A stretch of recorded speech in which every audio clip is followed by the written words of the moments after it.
Students, আজি তোমালোকক মই গৌৰৱ পাঠটো বুজাই দিম আৰু এই গৌৰৱ পাঠটিৰ লেখক হৈছে কালিৰাম মেধি। জন্ম হৈছিল তেখেতৰ 1878 চনত আৰু মৃত্যুবৰণ কৰিছিলে 1954 চনত।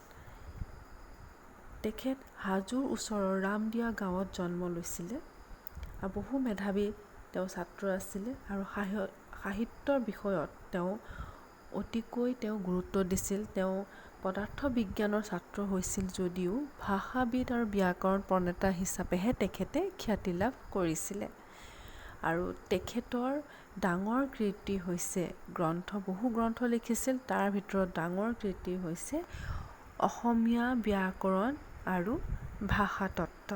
ইয়াৰ পিছত তেওঁ অংকাৱলী, প্ৰহ্লাদ চৰিত আৰু মহাপুৰুষ শংকৰদেৱৰ বাণী তেখেতে সম্পাদিত কৰিছিলে। আৰু তেখেতে মহাপুৰুষ শংকৰদেৱৰ বাণী গ্ৰন্থখনৰ বাবেই বৈষ্ণৱ সাহিত্যৰ এজন গৱেষক পণ্ডিত ৰূপে পৰিচয় কৰালে। আৰু তেখেত 1919 চনত অসম সাহিত্য সভাৰ বৰপেটা অধিৱেশনৰ সভাপতিত্ব কৰিছিলে। কালিৰাম মেধিৰ বিষয়ে আমি এইখিনি জানিলোঁ। আৰু তেখেতে গৌৰৱ পাঠটো কিয় লিখিলে এই বিষয়েও মই এটা কথা ক'ব বিচাৰিছোঁ তোমালোকক।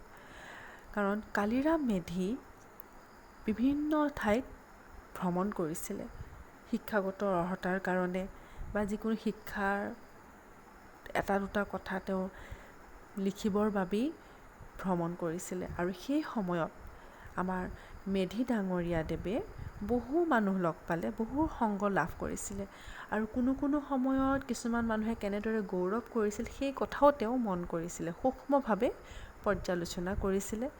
পিছত তেওঁ দেখিলে যে এই পৃথিৱীত বাস কৰা সকলো মানুহেই গৌৰৱ কৰে আৰু এই গৌৰৱ কেনেধৰণৰ তেওঁ তাকেই এই পাঠটোত তেওঁ দিছে। প্ৰথমতে তেওঁ কৈছে যে গৌৰৱ তুলনাৰ পৰা উপজে। কোনো মানুহে কোনো অংশে আন এজনতকৈ হীন হ'লে দ্বিতীয়জনে প্ৰথমজনক মনে মনে অলপ ঘৃণা কৰে। দ্বিতীয়জনৰ সেইটোৱেই গৌৰৱৰ কাৰণ। মগনীয়াৰ খুদ চাউলৰ মোনাও গৌৰৱৰ কাৰণ। ৰাণীৰ অলংকাৰ যেনে গৌৰৱৰ কাৰণ, বান্দিৰ বাঢ়নিটাৰো তেনে গৌৰৱৰ কাৰণ। সকলো মানুহে সকলো অৱস্থাতে গৌৰৱ কৰিবৰ কাৰণ বিচাৰি পায়। লেখকে কৈছে যে বহু মানুহে গৌৰৱ কৰে আৰু এই গৌৰৱ তুলনাৰ পৰাহে হয়, কম্পেয়াৰ যিটো কৰে ইজনে আনজনৰ লগত। আৰু এনেদৰে তুলনা কৰাৰ লগে লগে এজনে নিজৰ জনতকৈ আনজনক অলপ হীন চকুৰে চায়, ঘৃণা চকুৰে চায়। আৰু এই ক্ষেত্ৰত তেওঁ উদাহৰণ হিচাপে ভিক্ষাৰী মগনীয়াৰ খুদ চাউলৰ মোনাটোৰ কথা কৈছে। কাৰোবাৰ কাৰণে হয়তো সেই মোনাও গৌৰৱৰ কাৰণ হ'ব পাৰে, কাৰোবাৰ কাৰণে ৰাণীৰ অলংকাৰ পৰিধান কৰে কাৰণ অন্যজনে নিপিন্ধে তেনেকৈও হ'ব পাৰে, বা বান্দিৰ ঝাৰু মৰা সেই মাইকী মানুহজনীও তেনেদৰে গৌৰৱৰ কাৰণ হ'ব পাৰে। আৰু প্ৰত্যেকেই এটা গৌৰৱৰ কাৰণ বিচাৰি লয়। কিন্তু লেখকে কৈছে গৌৰৱ তিনি ঠাইৰ পৰাহে উৎপন্ন হয়: সৌভাগ্য, শৰীৰ আৰু মন। সৌভাগ্যৰ পৰা জন্ম, ধন আৰু মান আহে। লেখকে কৈছে যে নিধিৰাম বৰুৱা পুতেক গৰু চোৰ হ'লেও ভূঞা পোৱালি, কলামণি দাস বিদ্যাভূষণ হ'লেও সামান্য মানুহ। বৰুৱাৰ ঘৰৰ ল'ৰাই আগমালা আৰু আগঠগি পোৱাৰ নিয়ম সামাজিক আইনত বন্ধা আছে। কলামণি হাজাৰ হওক সাধাৰণ মানুহৰ ল'ৰা, তেওঁ মালা আৰু ঠগি পাছে পাব। উপৰি পুৰুষসকলে এই নিয়ম কৰি থৈ গৈছে, ইয়াক উলংঘন কৰিব নোৱাৰি। উদাহৰণ লাগিলে মহাভাৰতৰ কৰ্ণক চোৱা। কৰ্ণৰ জন্ম পাণ্ডৱৰ নিচিনা নাছিলনে? তথাপি কৰ্ণক ঠাট্টা কৰিছিল কিয়? ভাগ্যক। অতি সুন্দৰভাৱে লেখকে কৈছে যে তিনি ঠাইৰ পৰা যিহেতু আমাৰ গৌৰৱ হয় আৰু সেই তিনি ঠাইৰ সৌভাগ্য হৈছে প্ৰথমটো আমাৰ পইণ্ট হয়, জন্ম, ধন, মান আহে। নিধিৰাম বৰুৱা আৰু কলামণি দাস এই দুজন ব্যক্তিক তেওঁ উদাহৰণ হিচাপে লৈছে। এজন পুতেক হৈছে গৰু চোৰ আৰু আনজন হৈছে বিদ্যাত অলংকাৰ, তথাপিও সামান্য মানুহ। কিন্তু সমাজে কিন্তু নিধিৰাম বৰুৱাকহে স্থান দিব, কাৰণ এইটো আমাৰ উপৰি পুৰুষসকলে নিয়ম বান্ধি লৈ আনি আছে, সেইটো কোনেও উলংঘন নকৰে। আৰু কলামণি দাস যিমানেই ডাঙৰ পণ্ডিত নহওক কিয় তেওঁ কিন্তু পিছতহে পাব। আৰু সেই হিচাপে আমাৰ ইতিহাসত মহাভাৰতৰ কৰ্ণৰ কথা আছে, কাৰণ কৰ্ণৰ মাতৃ আছিল কুন্তী আৰু পঞ্চ পাণ্ডৱৰ মাতৃও আছিল কুন্তি। কিন্তু সূৰ্য দেৱতাৰ আশীৰ্বাদ স্বৰূপে লোকৰ প্ৰবাদ মতে লিখা আছে যে কৰ্ণ যেতিয়া জন্ম হৈছিল কুন্তি বিবাহিত নাছিল, যাৰ বাবে কৰ্ণক মানুহে ঠাট্টা কৰিছিল। কাৰণ হৈছে ইয়াৰ ভাগ্যই। ইয়াৰ পিছৰ পেৰেগ্ৰাফটোত কৈছে যে ইফালে তোমাৰ ধন থাকক, তুমি ধন ধাৰে দিব নালাগে, দান কৰিব নালাগে, সজ কামত খৰচ কৰিব নালাগে, একো কৰিব নালাগে। তোমাৰ ধনৰ গোন্ধি সকলোকে তোমাৰ ওচৰত বিনীত শিষ্টাচাৰীয়ে নম্ৰ কৰিব। তোমাৰ ল'ৰাই সংসাৰত উপজি কোনো কাম কৰিব নালাগে, বৰঞ্চ বেয়া কামত কেনেকৈ ধন ভাঙিব লাগে সেই কথা কুসংগীৰ পৰা জানি ল'ব পাৰে। তোমাৰ ল'ৰাই যিমান বেয়া কাম নকৰক তোমাৰ মানহানি নহয়। তোমাৰ টকা থাকে মানে বাহিৰৰ পৰা মান সম্ভ্ৰম আপুনি আহি তোমাক লগ ধৰিব। পৃথিৱীত এনে মানুহ নাই যি ধনীক ভয় মান আৰু ভক্তি নকৰে। আজিকালি ধনেই আলাউদ্দিনৰ বন্তি, কথাতে কয় বোলে ধনেই ধৰ্মমূল, ধন নহ'লে যায় জাতিকুল।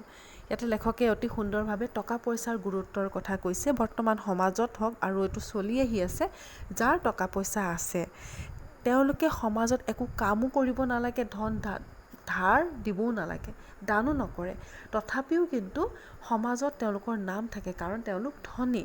আৰু তেওঁলোকে ল'ৰা যদি সংসাৰত উপজে, তেওঁলোকে একো কামো যদি নকৰে তথাপিও তেওঁলোকৰ জীৱন অতি সুখেৰে অতিবাহিত হয়। আৰু তেওঁলোকৰ সংগ যদি কুসংগও হয় তথাপিও তেওঁলোক বেয়া কামত লিপ্ত হ'লেও তেওঁলোকে সমাজৰ পৰা তেওঁলোকে সন্মান পাই থাকে। আৰু যাৰ বাবে কৈছে যে টকাইহে মানে ধনীক, মানে যি টকা পইচাই পৃথিৱীক কি কৰে, যিসকল মানুহৰ টকা পইচা আছে তেওঁলোককহে ভক্তি কৰে। পৃথিৱীত এনেকুৱা কোনো মানুহ নাই যি ধনীক ভয় কৰে, ভক্তি নকৰে। সকলোৱে ধনী মানুহবিলাককেই ভক্তি কৰে, শ্ৰদ্ধা কৰে, মান দিয়ে। আৰু সেইবাবেই লেখকে আলাউদ্দিনৰ লগত তুলনা কৰিছে। আৰবৰ উপন্যাসত আছে এইটো। আলাউদ্দিনৰ ওচৰত এনেকুৱা এটা চাকি আছিল, যি বিচাৰে তাকেই পায়। অৰ্থাৎ টকা পইচা থাকিলে আমি যি বিচাৰিম তাকেই পাম, যাৰ বাবে কোৱা হৈছে ধনেই হৈছে মূল। আৰু তাৰপিছত তেওঁ ক'লে যে তুমি ভক্তিৰ ঠাইত বিদ্ৰূপ মাথোন পাবা। যেতিয়া ভক্তি কৰিব নহয় মানুহৰ অন্তৰত এটা, যিসকলে ভক্তি কৰে সেই ভক্তি কৰিয়ে গৈ থাকে। বিশ্বামিত্ৰৰ অনেক দুখৰ কাৰণো জন্ম। এতেকে জন্ম ধন আৰু মান গৌৰৱৰ কাৰণ, কিন্তু এইবিলাক আমাৰ নিজ আৰ্জিত ফল নহয়, তাতনো আমি গৌৰৱ কৰোঁ কিয়? ইয়াৰ পিছত লেখকে বিশ্বামিত্ৰৰ কথা কৈছে। জন্মৰ কথাটো তেওঁ অনেক দুখৰ কাৰণ, বিশ্বামিত্ৰ নিজ কুলত জন্ম হৈছিল, সেইটো এটা দুখৰ কাৰণ। আৰু সেইবাবে লেখকে কৈছে আমি গৌৰৱ কিয় কৰিব লাগে? আমি কোনোবাই কিবা এটা কৰিব, অন্যজনে কৰিব, সেই আদৰ্শ চাই পেলাই আমি গৌৰৱ কৰোঁ। আচলতে গৌৰৱ আমি নিজৰ কৰ্মত কৰিব লাগে। সেইবাবে লেখকে তেনেদৰে ক'লে। ইয়াৰ পিছৰ পেৰেগ্ৰাফত কৈছে যে দ্বিতীয়বিধ হৈছে শৰীৰ। শৰীৰ তিনিটি গুণৰ পৰা হয়, যেনে তেওঁ কৈ দিছে যে ৰূপ, স্বাস্থ্য আৰু বল। ৰূপে জ্ঞানীক অজ্ঞানী কৰে, যুদ্ধ বিগ্ৰহ কৰে। তোমালোকে হয়তো পঢ়িছাই ইয়াতে এই পেৰেগ্ৰাফটোত যে জগতত যিমানবোৰ বুৰঞ্জী পৰিৱৰ্তন হৈছে, নিৰ্বলীক বলি কৰিছে, সকলোবোৰ ৰূপৰ কাৰণেই হৈছে। আৰু সেইবাবে ইয়াত উদাহৰণ হিচাপে দিছে মহাদেৱৰ নিচিনা প্ৰধান যোগীকো ভগৱানৰ বিশ্ববিমোহন ৰূপে বলীয়া কৰিছিল। ৰাম ৰাৱণৰ যুদ্ধ, গ্ৰীক ট্ৰজানৰ যুদ্ধৰ কাৰণ ৰূপেই আছিল। কাৰণ সীতাক ৰাৱণে দেখিবলৈ ধুনীয়া কাৰণে সীতাক হৰণ কৰিছিল, যাৰ বাবে ৰাম ৰাৱণৰ যুদ্ধ হৈছিল। গ্ৰীক ট্ৰজানৰ যুদ্ধও তেনেদৰেই হৈছিল। আৰু ডান্টেৰ ডিভাইন কমেডি, এইটো খুব ইম্পৰ্টেণ্ট লাইন হয়, শ্বৰ্ট কুৱেশ্যন আহে, সেইটো ৰূপৰ পৰাই ওলাইছে। এইটো ৰূপৰ কিবা এটা চুম্বক শক্তি আছে বুলি লেখকে কৈছে। হিৰোৰ লাৱণ্য শক্তিৰ প্ৰভাৱত লিয়েণ্ডাৰে হেলিষ্টপ সাগৰ সাঁতুৰি সাঁতুৰি পাৰ হ'বলৈ ভয় নকৰিছিল। সাপ যেনেকৈ যোগীৰ মন্ত্ৰত মুগ্ধ হয়, মানুহো তেনেকৈ ৰূপত মুগ্ধ হয়। হয়, এইটো সঁচা কথা, যি দেখিবলৈ ধুনীয়া আমি মুগ্ধ হৈ যাওঁ। সেইকাৰণে তুলনা কৰিলে সাপৰ লগত, যোগীৰ লগত।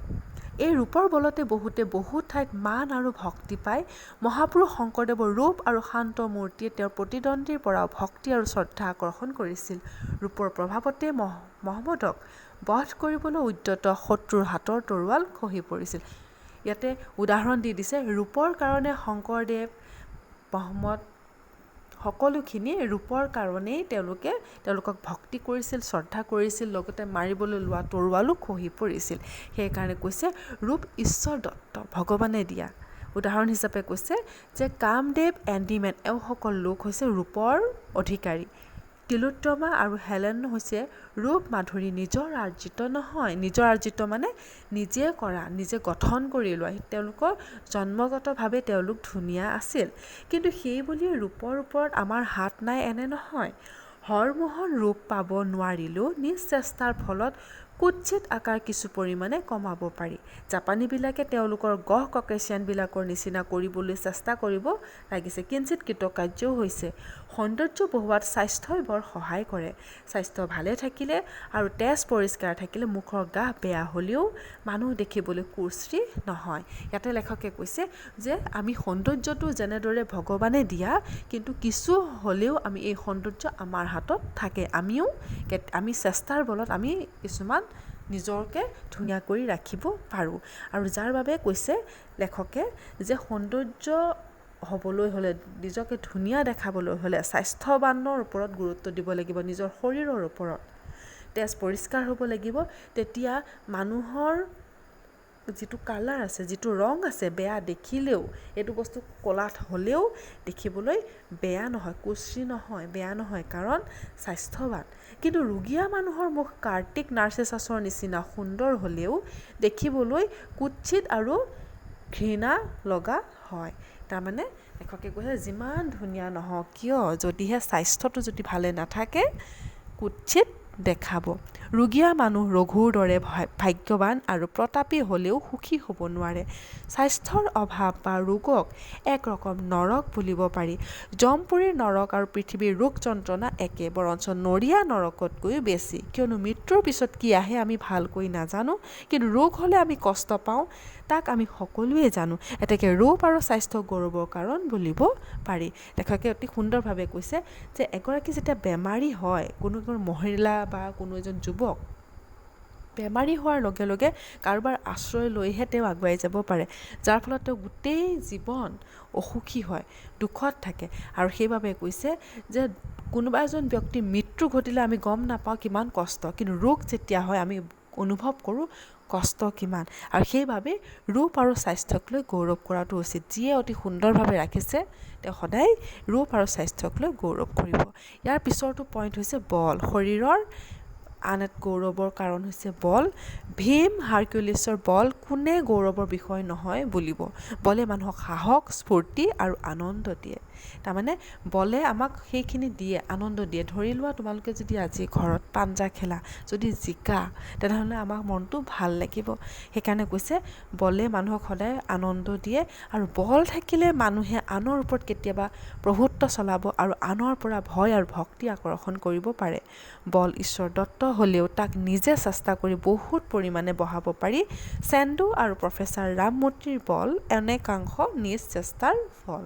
ইয়াতে কৈছে যে ৰূপ যেনেদৰে ঈশ্বৰ দত্ত, বলো ঈশ্বৰ দত্ত হয়, কিন্তু এই বল যাৰ গাত বল থাকে তেওঁ ভক্তিও পায় আৰু ভয় আকৰ্ষণ সকলো পায়। কিন্তু বল নাথাকিলেও আমি নিজ ইচ্ছাৰে আমি কষ্ট কৰিও সেই বল আমি উপাৰ্জন হিচাপে আমি কৰি ল'ব পাৰোঁ, আমি নিজৰ আনি বনাই ল'ব পাৰোঁ, আমি চেষ্টা কৰি আনি ল'ব পাৰোঁ। এই ক্ষেত্ৰত চেণ্ডু আৰু প্ৰফেচাৰ ৰামমূৰ্তিৰ কথা লেখকে কৈছে। এওঁলোক দুজনেই বল নিজে অৰ্জন কৰি লৈছিল, ঈশ্বৰ দত্ত হোৱা নাছিল। ইয়াৰ পিছতে তেওঁ কৈছে লেখকে, কিন্তু এই দুবিধ গৌৰৱৰ ঠাই বাস্তৱিক গৌৰৱৰ বিষয় নহয়। তৃতীয়বিধ প্ৰকৃত গৌৰৱৰ কাৰণ মানসিক বৃত্তিবিলাকৰ উৎকৰ্ষ সাধন নিজ চেষ্টাৰ ফল। তাৰ পৰা উপজা গৌৰৱো অকৃত্ৰিম। এই গৌৰৱৰ কাৰণ স্বৰ্গীয় আৰু চিৰস্থায়ী। কুবেৰৰ ধন, মহাদেৱৰ ভিক্ষাৰ জুলুঙাতকৈ কোনে নিজ বুলি নাভাবে। দুৰ্যোধনৰ ঐশ্বৰ্য বিদুৰৰ খুদ চাউলৰ ওপৰত অতি তুচ্ছ ভাবিয়েই ভগৱান শ্ৰীকৃষ্ণে পৰিত্যাগ কৰিছিল। বেদব্যাস জন্মাত নিজ হ'লেও মানসিক বলত অমৰ। সাবিত্ৰী সীতাৰ প্ৰতি প্ৰেম, জোৱান ডাৰ্কৰ স্বদেশনাৰাগে তেওঁলোকক চিৰকাললৈ আদৰ্শ স্থানীয় কৰি ৰাখিছে। কুশ্ৰী চক্ৰেটিছৰ জ্ঞান আৰু জলভৰত কালিদাসৰ কবিতাই তেওঁলোকক সংসাৰত সুন্দৰ কৰিছে। এই পেৰেগ্ৰাফটোত কৈছে যে গৌৰৱ, প্ৰকৃত গৌৰৱ হৈছে মানসিক বৃত্তি, যিটো উৎকৰ্ষ সাধন, মানে মনৰ যিটো চিন্তা, সেই মনৰ পৰা উপজাটো গৌৰৱ কেতিয়াও আমাৰ কৃত্ৰিমতা নাই, ই অকৃত্ৰিম। কাৰণ এই গৌৰৱ হৈছে স্বৰ্গীয় আৰু চিৰস্থায়ী। উদাহৰণ হিচাপে কুবেৰৰ কথা ক'লে, কুবেৰ অধিক ধনী আছিল আৰু মহাদেৱ আনফালে বহু ভিক্ষাৰী আছিল, কিন্তু তথাপিও মানুহে কুবেৰকহে নিজ কৰিছিল, কাৰণ দৰকাৰৰ সময়ত কুবেৰে ধন উলিওৱা নাছিল। ঠিক সেইদৰে দুৰ্যোধনৰ ঐশ্বৰ্য বিদুৰৰ খুদ চাউলৰ ওপৰত অতি তুচ্ছভাৱে দুৰ্যোধন কৌৰৱৰ ৰজা আছিল আৰু আনফালে বিদুৰ তেওঁ যিমানেই দুৰ্যোধন ঐশ্বৰ্যৰে ভৰা আছিলে, আনফালে শ্ৰীকৃষ্ণই কিন্তু সেই যি একেবাৰে টকা পইচা নথকা একদম একেবাৰে সামান্য তেওঁৰহে সংগ লৈছিলে, কিন্তু দুৰ্যোধনৰ সংগ তেওঁ পৰিত্যাগ কৰিছিল, কাৰণ তেওঁ অভাৱ অলপো নাছিল। তো সেইকাৰণে কৈছে যে মানসিক চিন্তাধাৰাৰেহে আমি কি কৰিব পাৰোঁ, গৌৰৱ কৰিব পাৰোঁ। যাৰ মনত অহংকাৰ, হিংসা, লোভ আছে, মোহ আছে, তেওঁলোক কেতিয়াও গৌৰৱৰ পাত্ৰ হ'ব নোৱাৰে। বেদব্যাসৰ কথা কৈছে, তেওঁ সেই মানসিক বলতহে অমৰ হৈছিল। সাবিত্ৰী সীতাৰ কথা কৈছে আৰু লগতে কুশ্ৰী ছক্ৰেটিছৰ কথাও কৈছে, কাৰণ ছক্ৰেটিছ দেখিবলৈ বিৰাট বেয়া আছিল, কিন্তু তেওঁ জ্ঞানৰ কাৰণে সকলোৱে তেওঁক চিনি পায়। এনেদৰে বহু ব্যক্তি নিজৰ কৰ্মৰ জৰিয়তে তেওঁলোকে গোটেই বিশ্বত নাম লৈছে আৰু তেওঁলোকক লৈহে আমি গৌৰৱ কৰাটো উচিত। বালিৰ বল এপাত শৰতে বিলোপ হৈছিল, ক্লিঅ'পেট্ৰাৰ অতুল ৰূপ ৰাখি সাপৰ বিষত কুৎসিত আকাৰ ধাৰণ কৰিছিল। স্বাস্থ্য শৰীৰৰ সাম্যভাৱ মাথোন, মৃত্যু আৰু কালৰ হাতত সকলো লয় হয়। ধন জন ৰাজ্য সম্পদো কালৰ হাতত লোপ পায়। ইয়াতে কৈছে বালিৰ বল এপাত, যেতিয়া বালিৰ মানে শক্তিশালী প্ৰয়োগ কৰিছিল, যিনৰ বল যেতিয়া প্ৰয়োগ কৰিছিলে, তেতিয়া শৰডাল নোহোৱা হৈ গৈছিল। ক্লিঅ'পেট্ৰাও অতি সুন্দৰ আছিল, তথাপিও সাপৰ বিষত কুৎসিত ৰূপ ধাৰণ কৰিছিলে। অৰ্থাৎ স্বাস্থ্য শৰীৰ সদায় একেই, যদি স্বাস্থ্য ভালে থাকে, শৰীৰ ভালে থাকে, তেতিয়াহে আমি গৌৰৱ কৰিব পাৰোঁ। আৰু এদিন নহয় এদিন আমি মৃত্যু আমাৰ হ'বই, আৰু যাৰ ফলত লেখকে কৈছে মৃত্যু আৰু কাল যেতিয়া আহিব আমাৰ সন্মুখত, আমি যিমানেই ধুনীয়া নহওঁ কিয়, যিমানেই স্বাস্থ্যৱান নহওঁ কিয়, আমি মৃত্যুক আঁকোৱালি ল'মেই। আৰু উদাহৰণ হিচাপে তেওঁ কৈছে যে বহু এনেকুৱা প্ৰবল প্ৰতাপী ৰজা মহাৰজা আছিল, তেওঁলোকে কিন্তু এটা সময়ত ৰাজ্য জয় কৰিছিল আৰু আন এটা সময়ত ৰাজ্য সম্পদো আনলৈ দিব লগা হৈছিল। উদাহৰণ হিচাপে নেপোলিয়ন বোনাপাৰ্টৰ কথা কৈছে। ধোঁৱাৰ দৰে সকলো কালত বিলীন হৈ গৈছিল, শেষত তেওঁ ফ্ৰান্স দেশখন যেন আগতকৈ দুখীয়া, দুৰ্বল আৰু সৰু কৰি থৈ গৈছিল।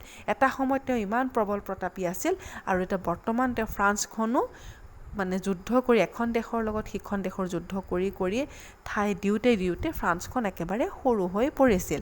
হেনিবালৰ পৰাক্ৰমো সেইদৰে ক্ষয় হৈছিল। উদাহৰণ দিছে, স্বৰ্ণপনীৰ লংকাৰ দৰে ট্ৰয় নগৰৰ সম্পত্তি খন্তেকতে জুইত ছাই হৈ গৈছিল। তাৰমানে লংকাখন যেনেদৰে ছাই হৈ গৈছিল, ট্ৰয় নগৰখনো ছাই হৈ গৈছিল। তাৰমানে একালত সকলোখিনি ঠিকেই আছিল আৰু এটা সময়ত সকলো শেষ হৈ গৈছিল। সেইকাৰণে কৈছে আমি গৌৰৱ কিয় কৰিব লাগে, আজি আছে কালি নাই। দিল্লীৰ সমাজ যেনেকৈ উপজিছিল আৰু মৰিছিল, তেওঁৰ দাসো ঠিক তেনেকৈ উপজিছিল আৰু মৰিছিল। এজনৰ যেনে দুখ তাপ ৰোগ আনৰো তেনেহ'লে আমি গৌৰৱ কিয় কৰোঁ? তাৰমানে যিমান তুমি ধুনীয়া নোহোৱা কিয়, যিমান প্ৰবল প্ৰতাপী নোহোৱা কিয়, যিমানেই জ্ঞানী নোহোৱা কিয়, মৃত্যু যেতিয়া আমাৰ সন্মুখত আহিব, আমি কেতিয়াও জয়ী হ'ব নোৱাৰোঁ। আমি মৃত্যু আঁকোৱালি ল'বই লাগিব। তেন্তে আমি গৌৰৱ কিয় কৰোঁ? পিছৰ পেৰেগ্ৰাফটোত চাবা যে প্ৰকৃত গৌৰৱৰ কাৰণ জ্ঞান, আত্মসংযম, আত্মদানৰ পৰা ওলায়। লেখকে কৈছে যে ইমানবোৰ আমি গৌৰৱৰ কথা জানিলোঁ, কিন্তু প্ৰকৃত যিটো গৌৰৱ, এইটো জ্ঞান, আত্মসংযম আৰু আত্মদানৰ পৰা হয়, আৰু এই গুণবিলাকে আমাক অমৰ কৰি ৰাখে। ছক্ৰেটিছৰ জ্ঞান, হৰিশ্চন্দ্ৰৰ ন্যায়, প্ৰহ্লাদৰ আত্মসংযম আৰু জয়মতীৰ আত্মদান ইতিহাসৰ গৌৰৱৰ বিষয়। এইটো খুবেই ইম্পৰ্টেণ্ট লাইন হয় যে জ্ঞান, ন্যায়, আত্মসংযমৰ বাবে প্ৰহ্লাদ আৰু আত্মদানৰ বাবে জয়মতী। ইতিহাস আছে, প্ৰহ্লাদৰ পিতৃৰ হিৰণ্যকশিপুৰ দৈত্যৰ অসুৰ আছিল, তেওঁ বিষ্ণুক মনা নাছিল, সেইবাবে প্ৰহ্লাদক খুব পিটিছিলে, খুব কষ্ট দিছিলে, আৰু প্ৰহ্লাদ আনফালে বিষ্ণু ভক্ত আছিল, কিন্তু প্ৰহ্লাদে সকলো জানিও সকলো সহ্য কৰিলে, শেষত বিষ্ণুৱে প্ৰহ্লাদক বচালে। ঠিক সেইদৰে জয়মতী আত্মদান, তেওঁক বহুতবাৰ কোৱা হৈছিল তেওঁৰ পতি ক'ত গৈছে, দেশ ৰক্ষাৰ বাবে জয়মতীয়ে কিন্তু তেওঁৰ হাজবেণ্ডৰ কথা নক'লে, ফলত তেওঁ মৃত্যুক আঁকোৱালি ল'লে। ছক্ৰেটিছ জ্ঞানৰ কাৰণে তেওঁ বিখ্যাত আছিল। শ্বেক্সপিয়াৰৰ কবিৰ মাধৱদেৱ আদি মহাপুৰুষ পূৰ্ণাংগ জীৱনী পোৱা নাযায়, তথাপি তেওঁলোকৰ জীৱনী যিমান জানো, বিস্তৃত জীৱনী থকা মহা সম্ৰাটৰ সিমান নাজানো। ইয়াতে লেখকে অতি সুন্দৰ কথা কৈছে যে আমি মাধৱদেৱ, শংকৰদেৱ, কবিৰৰ বিষয়ে আমি পূৰ্ণাংগ জীৱনী আমি নাপাওঁ, যদি আমি তেওঁলোকৰ বিষয়ে জানো, মহান কিছুমান সম্ৰাটৰ কথা আমি নাজানো, কাৰণ আমি কৰ্মৰ জৰিয়তেহে তাৰ পৰিচয় পাওঁ। যিসকলে ভাল কৰ্ম কৰে সমাজত তেওঁলোকৰ নাম থাকি যায়, আৰু পৰিৱৰ্তন যেতিয়া হ'ব জেনেৰেশ্যন বাই জেনেৰেশ্যনে সেইখিনি মানুহেই আঁকোৱালি লয়। ইয়াৰ পিছৰ পেৰেগ্ৰাফটো চাবা 31 পেজৰ।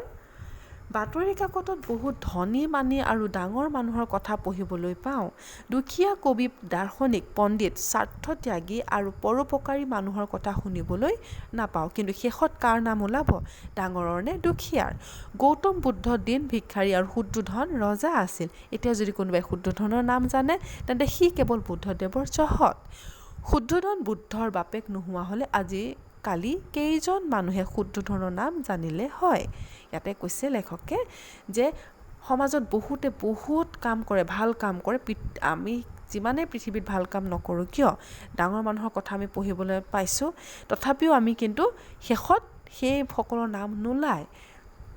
ইয়াতে লেখকে কৈছে গৌতম বুদ্ধৰ কথা কৈছে, আমি শুদ্ধোধনক আমি চিনিয়ে নাপাওঁ। সঁচা কথা, শুদ্ধোধন এজন বহুত ৰজা আছে, বহুত মানে প্ৰবল প্ৰতাপী এজন ৰজা, কিন্তু আমি বুদ্ধদেৱৰ জৰিয়তেহে আমি শুদ্ধোধনক চিনি পাইছোঁ। কাৰণ বুদ্ধদেৱ দিন ভিক্ষাৰী আছিল যদিও তেওঁ জ্ঞানৰ বলত সকলোৰে বিখ্যাত হৈ পৰিছিল, যাৰ বাবে আমি শুদ্ধোধনক তেনেদৰেহে চিনি পাওঁ।